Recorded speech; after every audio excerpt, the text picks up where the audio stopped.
ഇന്ന് റമദാനിൽ അവസാനത്തെ വെള്ളിയാഴ്ചയാവാൻ സാധ്യതയുള്ള ദിവസമാണ്. ഖതീബ് പള്ളിയുടെ മിമ്പറിൽ നിന്ന് വിറക്കുന്ന ശബ്ദത്തോടെ അസ്സലാമു അലൈക്കും യാ ശഹ്റ റമദാൻ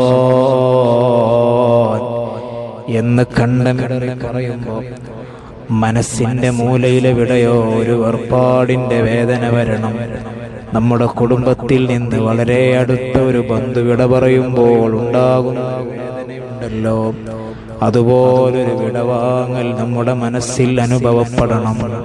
റസൂലുള്ളാഹി തങ്ങൾ പറഞ്ഞില്ലേ, റമദാനിന്റെ അവസാനം മലക്കുകൾ വല്ലാതെ കരയുകയാണ്. എൻ്റെ ഉമ്മത്തിന് വരുന്ന മുസീബത്ത് ആലോചിച്ചിട്ടാ കരയുന്നത്. സ്വഹാബത്ത് ചോദിച്ചു, എന്താണത്? ദഹാബു റമദാൻ, റമദാൻ വിട പറയലാണ്.